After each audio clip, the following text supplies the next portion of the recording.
Berikut ini adalah tanda gejala umum penyakit paru obstruktif kronis. Yang pertama, sesak nafas. Sesak atau kesulitan bernafas terutama saat aktivitas. Yang kedua, batuk kronis. Batuk yang terus-menerus dapat disertai oleh dahak.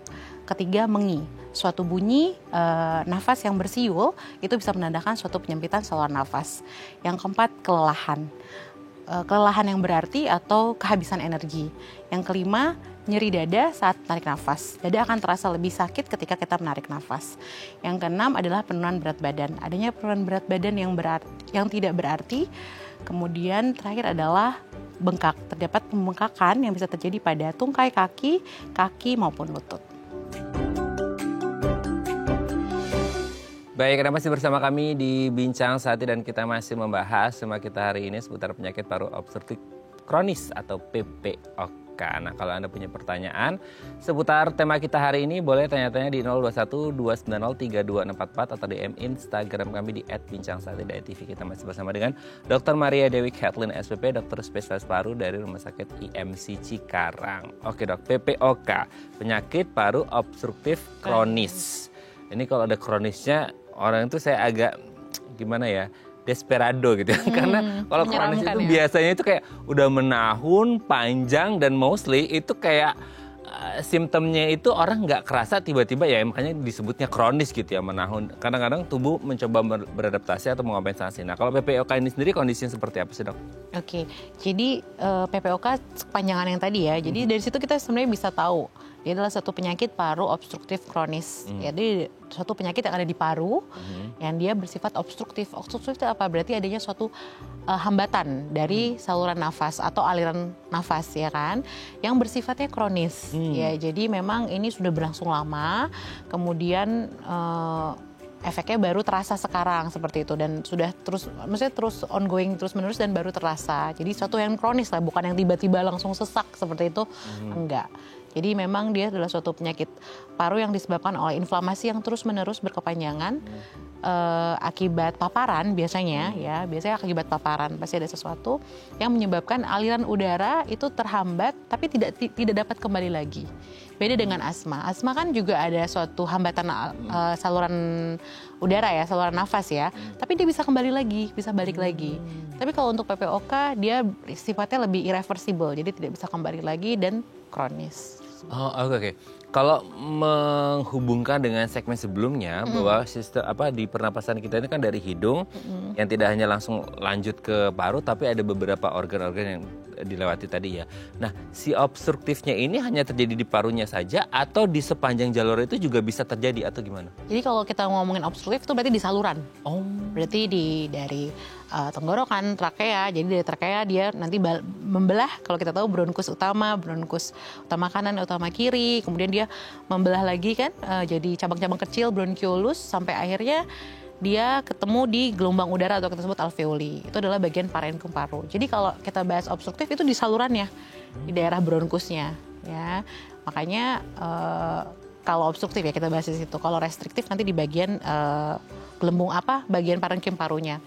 Jadi memang masalahnya di saluran pernafasannya.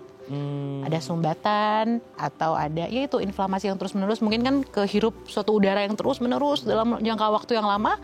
Gimana pun pasti saluran yang tadinya intak, dia pasti nanti akan mengkerut gitu loh. Karena ya itu terpapar terus-menerus polusi yang setiap hari dan banyak dalam jangka waktu yang lama. Sehingga ketika udaranya masuk, dia nanti ada kesulitan juga untuk keluar lagi. Karena kan lubangnya udah kecil kan, udah nggak intak lagi. Makanya pada beberapa pasien PPOK juga ada bunyi suara tambahan seperti nyik gitu ya. Sama kayak asma gitu loh. Betul, hampir sama. Asma juga penyakit obstruktif, tapi dia memang lebih sifatnya lebih alergi ya, dan dipicu oleh sesuatu. Biasanya ada pemicunya ya kan, entah malam hari atau debu ya kan, atau cuaca atau habis makan sesuatu. Ya.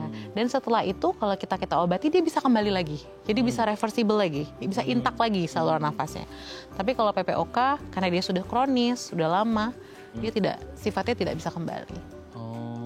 Oke. Itu titik obstruktifnya itu bisa beragam di setiap orang atau memang ada satu titik atau beberapa titik yang rentan terjadi penyempitan itu? Bisa beragam sih, karena kan hanya pasti di saluran ya, di saluran ya. Kalau udah masuk ke parunya lagi nanti bisa beda lagi nanti gejalanya yang lain gitu. Oke. Hambatan itu tuh kan tadi dokter menyebutkan kayak udara-udara yang masuk gitu ya. Ya kan kita namanya udara kan nggak bisa kita lihat ya. Kita nggak ngerti nih, mungkin kita ada di kondisi seperti apa, kita pikir kayak udaranya bersih gitu, tapi ternyata ada yang bisa membuat ini jadi PPOK gitu. Maksudnya udara atau kondisi atau kualitas udara seperti apa atau lingkungan mungkin ya seperti apa yang akhirnya orang ini rentan mengalami PPOK, dan mungkin nggak ngeh karena kan sifatnya kronis dan itu udah menahun, dan kadang-kadang kita nggak aware bahwa itu kayaknya menuju ke PPOK gitu dong. Ya, oke. Yang jelas yang pertama adalah lingkungan perokok. Oke, ya. Baik. Either dia perokok aktif atau perokok pasif, semua punya risiko yang sama. Sama besarnya? Iya, sama besarnya ya kan. Karena yang dihirup juga sama kan, bersama.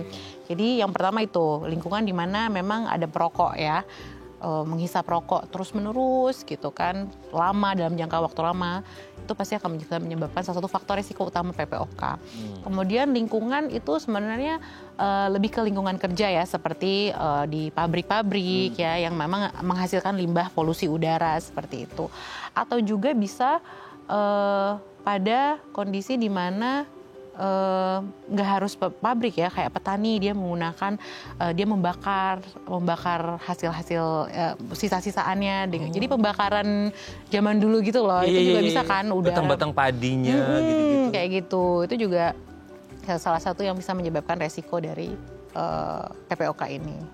Paling utama sih rokok. Rokok ya. Sama ini Dok, kalau kadang tuh kalau kita lagi jalan terus di pinggir jalan ada yang bakar-bakar sampah terus asap-asapnya itu kan selain bau ya jadi apa gitu kena baju, itu asapnya juga bisa merusak nggak sih? Betul, mungkin ya nggak secara langsung ya, mungkin yang langsung kadang kalau kita sensitif paling kita iritasi kalau itu ya merah atau bersin-bersin. Tapi kalau setiap hari kita ketemu pembakaran itu, kita hirup gitu kan terus menerus panjang waktu, pasti akan lama-lama juga akan bisa terkena PPOK gitu. Emang kalau pas lewat aja gitu sekali-sekali enggak ya. Cuma mungkin ya yang efek langsung aja, kadang mata perih ya kan, gatel hidung kayak gitu. Cuman kalau setiap hari terus-terusan pasti ada efeknya juga ke paru-paru. Oke, terkait masalah rokok nih ya, ini kayaknya hampir setiap penyakit ada aja urusannya sama rokok ya. Makanya ini nggak bosan-bosan kita edukasi masyarakat di Bincang Sehati ya gitu ya, untuk kemudian aware tentang bahaya dari rokok itu sendiri. Nah, rokok kan sekarang beragam tuh Dok. Rokok yang konvensional, cerutu lah, ada yang smokeless lah gitu ya, ada yang flavor gitu ya, vape dengan aroma-aroma fruit gitu ya, buah-buah dan lain sebagainya. Mungkin ada teman-teman kita yang menggunakan itu juga ya. Itu gimana Dok? Iya. Jadi tetap aja sama. Jadi kan orang kampanye adalah kalau kita mau berhenti merokok kita mesti pakai vape gitu ya. Ini lebih tidak ada tarnya gitu ya kampanye. Jadi lebih aman daripada rokok. Kalau dari saya dan dari semua dokter paru saya yakin segala sesuatu yang menggunakan bahan kimia itu kan tetap pakai bahan kimia ya. Apalagi rokok ya jelas pembakaran kimia. Vape dan sejenisnya itu kan juga tetap pembakaran ya. Liquidnya ya kan. Yang itu juga tetap bahan pembakaran yang kalau memang mungkin awal-awal nggak ada masalah ya, tapi kalau terus-menerus kita gunakan dalam jangka waktu yang lama, pasti akan berbahaya juga pada paru. Tuh teman-teman ya, yang tidak merokok konvensional, yang vape dan lain sebagainya, whatsoever it is lah ya, tetap sayangi kalau Anda punya istri, punya anak, sayangilah mereka ya, dan sayangi dompet Anda. Nah lumayan juga harganya ya. Nah tapi kalau ngomongin kayak istri dan anak nih atau keluarga yang ada di rumah itu, Dok tapi kan saya ngerokoknya di luar rumah, istri sama anak saya di dalam gitu, itu gimana Dok? Oke, sebenarnya kalau klaimnya seperti itu kan ngerokoknya di rumah ya, tapi terkadang kan kalau masuk ke rumah masih tetap pakai baju yang sama yang dipakai setelah mengisap rokok yang kita nggak tahu mungkin 1 bungkus dalam 1 hari itu ya, tuh jalan aja baunya udah kerasa kan pasti. Betul. Nah, oke, kalau misalnya bapaknya langsung ganti, langsung mandi itu oke, ya nggak masalah lah ya. Tapi kadang kan suka lupa ya, duduk dulu di ini, senderan dulu, main handphone dulu. Bahkan kadang ada yang main ke kamar dulu, peluk anaknya gitu kan, ketemu istrinya. Ya mungkin terkadang oke lah dari 1-2 kali mungkin enggak ya, tapi terus-terus menghirup itu juga pasti berbahaya. Berbahayanya mungkin buat anak-anak bisa seperti kena pneumonia, bronkitis gitu. Kalau untuk ibunya memang tidak secara langsung menyebabkan PPOK. Kalau PPOK benar-benar perokok pasif yang dia juga ikut menghirup udaranya seperti itu. Kalau semisal di pekerjaan nih dok, kan ada mungkin satu tempat itu yang abdal lah gitu ya, yang orangnya itu pada ngerokok semua. Dia itu hanya sebagai waitersnya aja, pelayannya aja gitu. Tapi dia tidak merokok, tapi kan full of asap tuh gitu. Itu rentan juga nggak? Rentan, apalagi waiters, berarti kan dia harus melayani satu-satu ya, dia ke meja satu gitu, dan setiap hari gitu kan, dan isinya full satu ruangan itu rokok, mau nggak mau pasti dia hirup kan, dia pun pakai masker gitu, tapi kayaknya jarang ya kita awareness pakai masker tuh susah ya, mungkin karena orang juga merasa kurang sopan kalau pakai masker ketemu orang kadang gitu, jadi pasti ada resikonya juga bisa terkena PPOK. Padahal dia tidak merokok, tapi lingkungannya semua merokok gitu kan. Oke. Dan itu sifatnya sangat-sangat amat panjang efeknya, sehingga orang itu mungkin nggak ngeh bahwa pekerjaan atau habit yang ada di rumahnya mereka, termasuk suaminya yang ngerokok di luar rumah, dan kemudian dia terbawa ke dalam, itu akan nempel, itu maksudnya nempel di bajunya ya dok ya, atau gimana sih? Biasanya kan masih ada sisa-sisaan tuh. Kalau kita ngerokok. Bisa nempel di baju terus? Itu kan biasanya proses pembakarannya itu kan ada yang abu-abunya gitu ya. Emang nggak langsung sih, tapi kalau terus menerus pasti kan ada bikin awal sensitivitas, mungkin bersin batuk-batuk kayak gitu. Oke. Ini menarik banget ya pemirsa ya. Nanti mungkin kita bahas nih, kalau sudah berlangsung bertahun-tahun, kira-kira apa yang akan dirasakan oleh orang ini gitu ya. Maksudnya kan orang-orang tuh kadang-kadang hebat ya dok ya. Kebal-kebal nih orang kita ya. Kayak karena saking kronisnya, tubuh itu mencoba mengompensasi dan beradaptasi. Betul. Dan kadang-kadang orang nggak ngeh bahwa ini menuju ke situ. Hanya yang mild symptoms saja sehingga orang nggak aware. Nanti kita bahas dari deteksi awalnya itu gejala atau respons tubuh itu seperti apa, nanti kita bahas di segmen selanjutnya ya. Oke pemirsa, kami akan kembali saat lagi, tetap bersama kami di Bincang Sehati.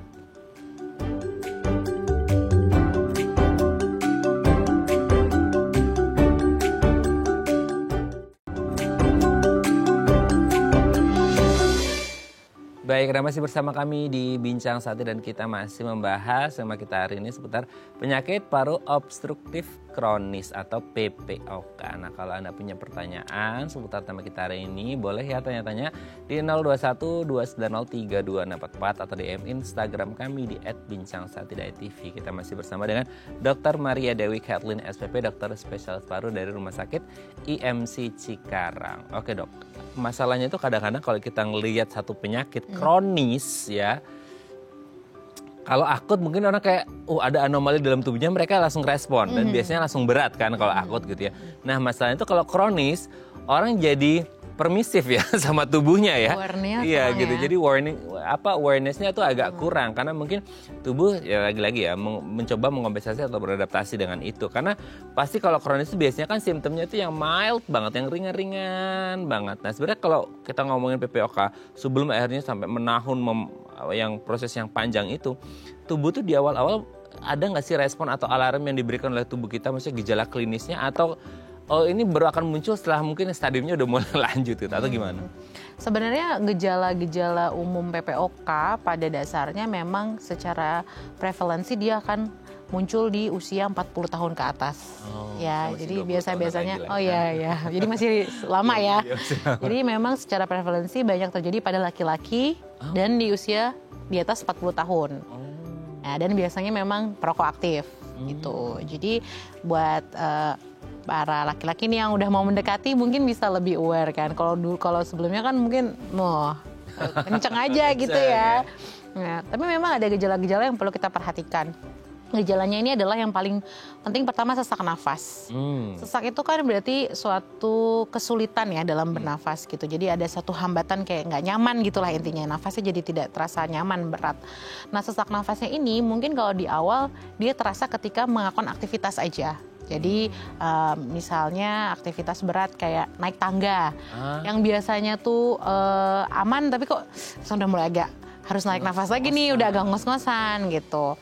Jadi biasanya selalu dengan aktivitas, jadi ada sesak nafas yang bertambah berat dengan aktivitas. Sampai nanti kalau sudah makin buruknya itu istirahat gini aja rasanya sesak pada pasien-pasien PPOK. Iya, jadi tidak melakukan apapun, dia pasien tersebut masih tetap merasa sesak. Itu udah ya jangan sampai lah kita seperti itu. Jadi nanti kalau memang sudah ada aware rasanya kok naik tangga ataupun misalnya jalan bersama temen nih gitu, kok agak lebih harus ditunggu-tungguin kadang-kadang gitu ya, harus catch breath-nya tuh lebih duluan daripada temennya. Padahal teman seumuran ya kalau kita ini teman seumuran gitu, kita lebih sering tertinggal. Nah itu biasanya udah jadi early sign, udah jadi warning kita juga gitu ya. Sesak nafas yang diperberat dengan aktivitas.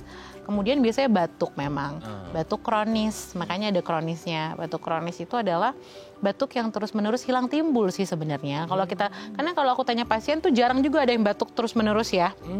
Jadi sebenarnya kalau definisinya hilang timbul. Jadi kadang ada, kadang enggak. Tapi terus-menerus ya sampai kurang lebih 3 bulan. Biasanya kita batas kronisnya 3 bulan. Kok batuk aku nggak sembuh-sembuh ya, kemarin udah mulai sembuh tapi kok ini muncul lagi kayak gitu. Nah itu bisa jadi gejala juga dari PPOK. Dan kemudian yang ketiga adalah bunyi, dia mengi gitu.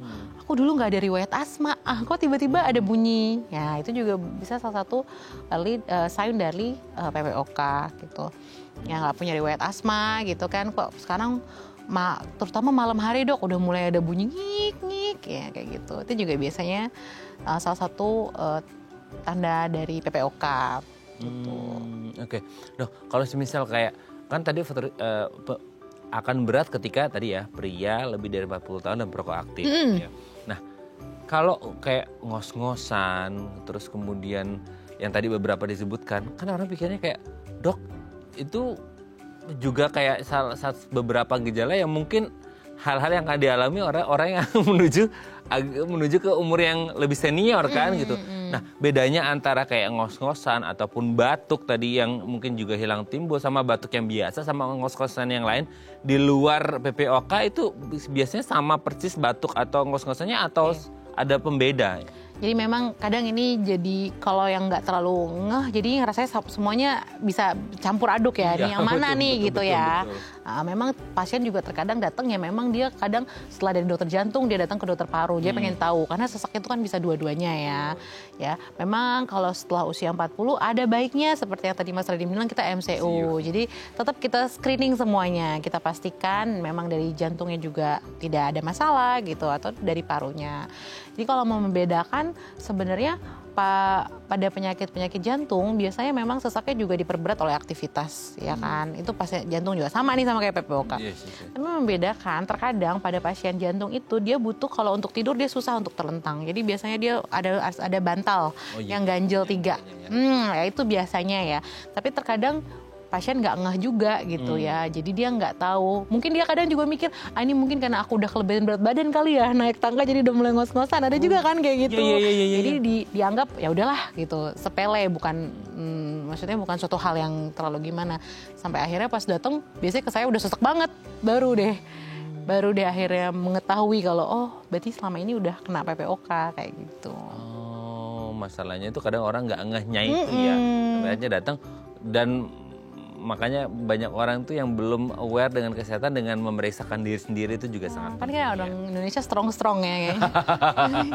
Datangnya kalau benar-benar kayak udah di ujung banget, kayak udah nggak ada jalan keluar baru datang ke dokter. Biasanya sih itu yang saya dapat. Menjelang blackout atau udah blackout ya udah hilang kesadaran. Tapi gini, kalau ngomongin orang dengan beberapa faktor risiko tadi ya dok ya, ini juga lebih berisiko nggak sih sama orang-orang yang mungkin dia ada gangguan di parunya ya, mungkin pernah atau sedang ada riwayat yang nggak ngerti, maksudnya di luar PPOK ya, entah dia ada mungkin pernah kena TB paru dan lain sebagainya, sehingga ketika ada di satu lingkungan yang perokok dia lebih rentan.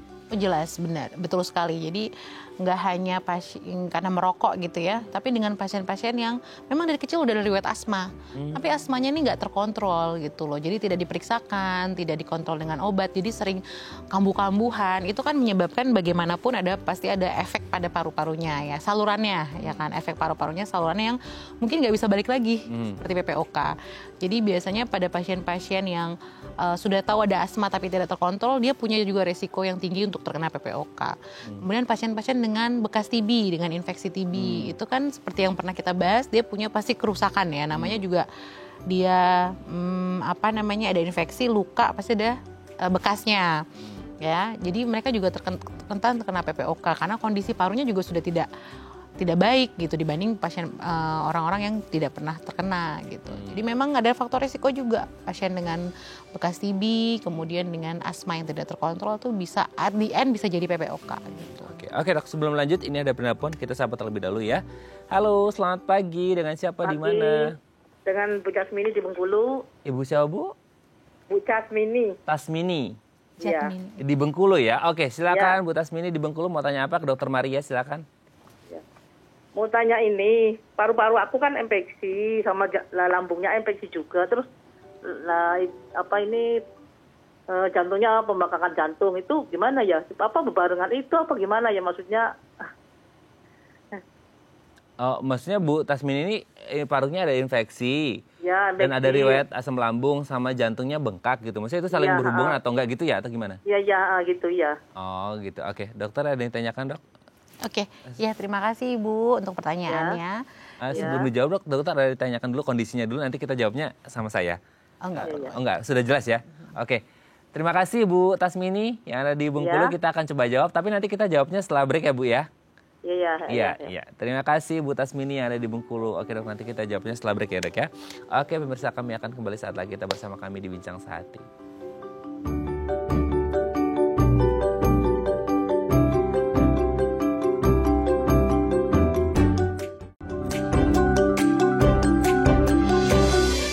Baik, Anda masih bersama kami di Bincang Sehati dan kita masih membahas sama kita hari ini seputar penyakit paru obstruktif kronis atau PPOK. Nah, kalau Anda punya pertanyaan seputar tema kita hari ini boleh ya tanya-tanya di 0212903244 atau DM Instagram kami di @bincangsahati.tv. Kita masih bersama dengan Dr. Maria Dewi Kathleen SPP, dokter spesialis paru dari Rumah Sakit IMC Cikarang. Oke Dok, sebelum kita lanjut ada pertanyaan dari Bu Tasmini tadi di Bengkulu ya. Ini ada 3 kondisi nih ya, parunya infeksi, terus asam lambung dan pembengkakan jantung. Ini ada nggak hubungannya dengan infeksi paru atau kondisi yang lain menyebabkan infeksi paru atau bolak-balik atau gimana nih Dok? Ya baik, jadi memang sebenarnya kalau kondisi ini kondisi yang sering kita temukan biasanya terutama pada yang sudah lanjut usia ya. Kalau misalnya rawat inap gitu kan akhirnya baru ketahuan oh ternyata jantungnya juga ada pembekakan seperti itu, foto ronsen. Jadi kalau dibilang sebenarnya bisa juga ini tidak saling berkaitan. Jadi memang kebetulan ibunya saat itu sedang terkena infeksi paru yang memang mungkin tidak pernah memeriksakan diri, memang jantungnya sudah agak ada pembesaran, pembekakan ya, mungkin hipertensi yang tidak terkontrol seperti itu. Dan asam lambung yang memang juga sudah ada. Jadi kalau dibilang ada kaitannya mungkin bisa juga tidak ada jadi kaitannya gitu. Karena jarang kalau infeksi paru menyebabkan asam lambung ataupun infeksi paru juga langsung menyebabkan pembengkakan jantung, itu juga kayaknya agak jarang ya. Kemungkinan sih tidak pernah. Jadi saya rasa sih kalau dari pertanyaan Bu Tasmini itu sebenarnya kebetulan saja dalam satu waktu yang bersamaan mungkin Bu ya, apalagi dengan usia yang sudah agak lanjut memang jadi banyak problemnya gitu. Pas lagi kebetulan infeksi dan pas di foto oh ternyata jantungnya juga besar, ada pembengkakan, foto ronsen, dan ternyata ibunya juga punya riwayat asam lambung ya, ada MAH atau GERD gitu. Jadi kalau dibilang apakah saling berkaitan sih sebenarnya enggak. Jadi dia bisa jalan sendiri-sendiri. Oke. Jadi untuk Bu Tasmini yang ada di Bengkulu, jadi memang kondisi si infeksi paru atau gangguan di parunya ini mostly terjadi gara-gara masing-masing ya Dok ya. Karena kebetulan mungkin pas periksa, semisal lagi periksa paru ada infeksi, ternyata ketahuan nih ada pembengkakan jantung ataupun ada asam lambung. Jadi mungkin harus diketahui nih faktor risiko apa saja yang mungkin bisa menyebabkan asam lambungnya Bu Tasmini naik dan pembengkakan jantung ini penyebabnya apa, mungkin bisa dikonsultasikan ke dokter jantung.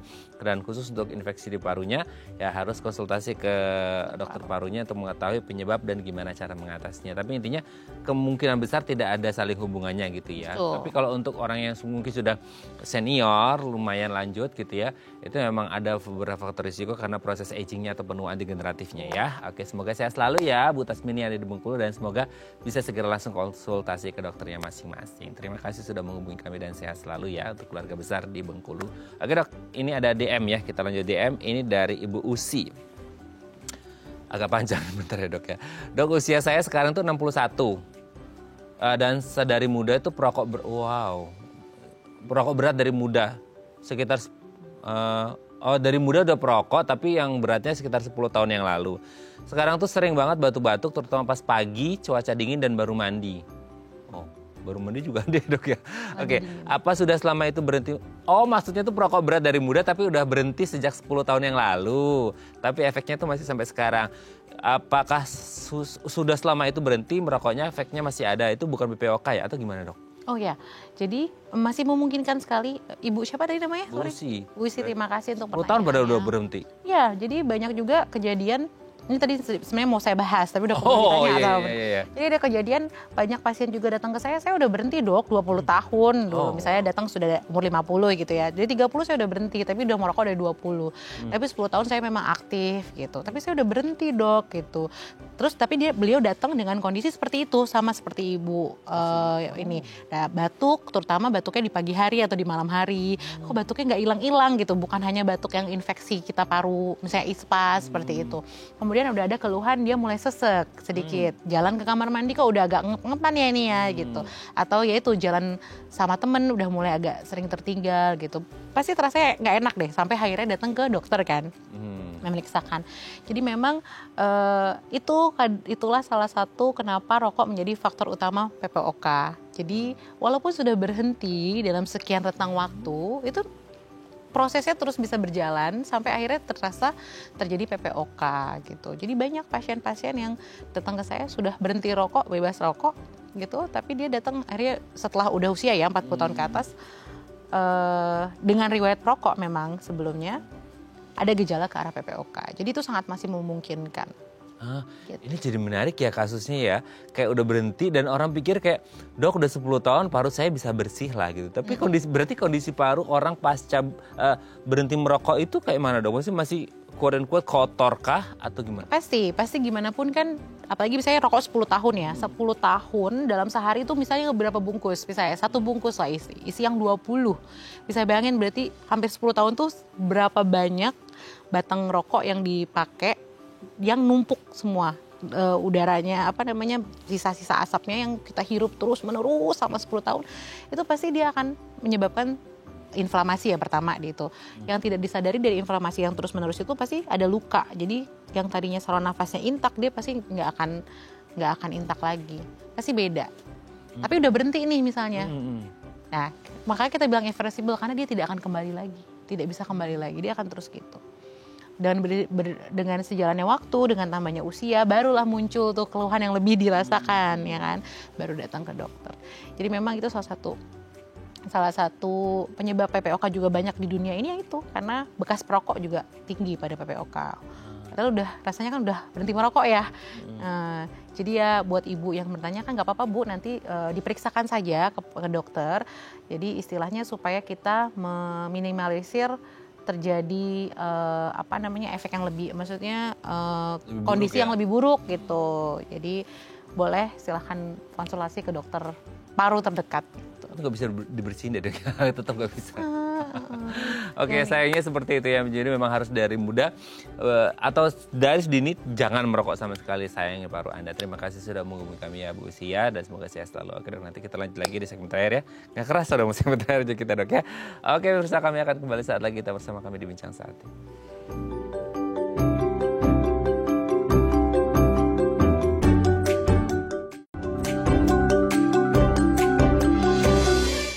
Baik, masih bersama kami di Bincang Satu dan kita masih membahas sama kita hari ini seputar PPOK, masih bersama dengan Dr. Maria Dewi Kathleen SPP, dokter spesialis paru dari Rumah Sakit IMC Cikarang. Oke dok, nah dengan beberapa faktor risiko tadi dan gejala yang disebutkan dan kronis dan harusnya orang ngeh gitu ya, apalagi mereka pria 40 plus usianya dan perokok, aktif maupun pasif yang ada di lingkungan yang perokok aktif.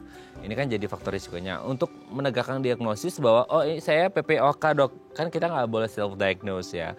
Tetap harus ditegakkan diagnosis secara medis gitu. Itu biasanya pemeriksaannya apa? Ya pasti kalau datang ke dokter pasti kan kita anamnesis dulu ya. Yes. Paling pertama pasti anamnesis, kita tanya, kita harus membedakan apa sesak ini mengarah ke PPOK atau tidak gitu kan. Karena sesak banyak ya, penyakit paru juga semuanya sesak rata-rata ya. Sampai kita make sure kalau kemungkinan ini memang mengarah ke PPOK, kemudian pasti kita melakukan pemeriksaan fisik. Biasanya pada pemeriksaan fisik memang didapati kadang bisa normal, tapi ada juga mungkin bunyi suara ngik-ngik diikuti. Nggak selalu memang ada bunyi ngik-ngik itu.